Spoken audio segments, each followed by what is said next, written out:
一天两地，南北京都，这是什么意思呢？难道历史上还真有两个京都？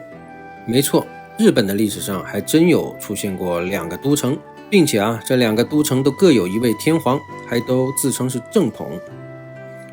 一天两地，南北京都，这句话是源自日本历史上南北朝时代奈良新福寺大成院的第20代住持寻尊编写的大成院日记目录，其中呢记录了当时的社会和政治状况。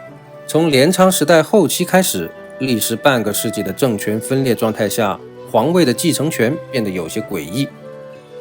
持明院统和大觉寺统这两个代表不同皇室系统的家族，竟然在镰仓幕府的主持下，通过友好协商决定轮流坐上皇位。试想一下，就连当皇帝都能像玩轮盘一样商量着来，这听起来可真像是一场历史的荒诞剧。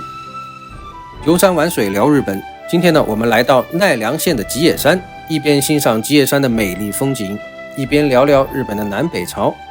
我呢，尽可能的用简洁的方式让大家了解这段历史的脉络。吉野山呢，位于日本的奈良县南部，是一处风光明媚、历史悠久的名胜。这座山脉自古以来被誉为日本的圣地，因为它不仅是自然风光优美，还有着丰富的文化和宗教背景。吉野山以其壮丽的樱花风景而闻名，春天呢，粉色的花海吸引了大量的游客和摄影爱好者。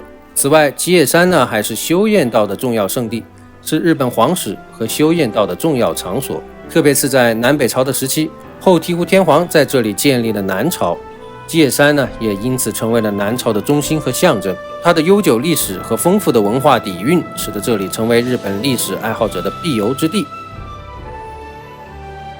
故事呢，要从13世纪末的日本说起。那个时候的日本镰仓幕府掌管着天下大事，天皇的位置呢，基本就是个摆设。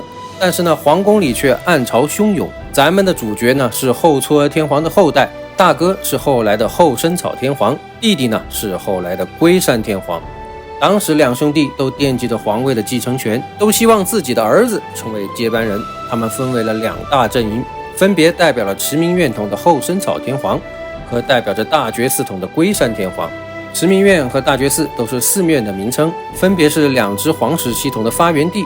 简单来说，他们就像两个相亲相爱的兄弟，但是在皇位的问题上却谁也不让着谁。按理说，立太子呢需要看太上皇后嵯峨天皇的意愿，但是直到后嵯峨天皇去世为止，都没有表达出自己的想法。于是两派之间你争我夺。当时的幕府呢，为了解决他们的斗争，想了个折中的办法。好吧，你们两家后代轮流交叉做皇帝，今天你家，明天我家，大家和平相处。无奈两方都接受了幕府的这个安排。可是你懂得，轮流坐庄哪有真正的赢家呢？时间一到，大觉寺统的后醍醐天皇觉得自己不能再忍了，他想要打破这个游戏规则。在1331年，后醍醐天皇试图推翻幕府的统治，恢复天皇的实权，但是呢失败了，被幕府发现并流放到了隐岐岛。后醍醐天皇并未放弃恢复天皇实权的愿望。1333年，他成功的从隐岐岛逃脱，并在忠臣们的帮助下重新集结了支持者，并借助反幕府的好兄弟足利尊氏推翻了镰仓幕府。足利尊氏呢，原本是镰仓幕府的将军，但是呢，他在1333年背叛了幕府，转而支持后醍醐天皇。这一转变对幕府来说是致命的。后醍醐天皇一时之间风光无两，历史上称为剑武中心。然而问题又来了，玩得开心的呢总是少数。后醍醐天皇的改革并没有讨得大家的喜欢，主要是后醍醐天皇实施了一些激进的改革，试图削弱武士阶层的力量和影响力，以恢复天皇的绝对权威。这些改革包括对土地和资源的重新分配，这样引发了武士阶层的极大不满。足利尊氏及其支持者呢，感到自己的利益受到了威胁，因此对后醍醐天皇的政策产生了反感。他们开始纷纷表示不满，于是足利尊氏转身开始支持后醍醐天皇的对手，也就是持明院统的光彦天皇，并在1336年建立了北朝。后醍醐天皇只好搬家了，他去了哪呢？当然就是现在的吉野山。这个地方山高皇帝远，风景秀丽，不仅易守难攻，还能借助修验道的力量提升自己的正统性。吉野的选择可不是随便找了个山头。南朝和北朝的对峙从1336年持续到1392年，将近持续了60年的时间。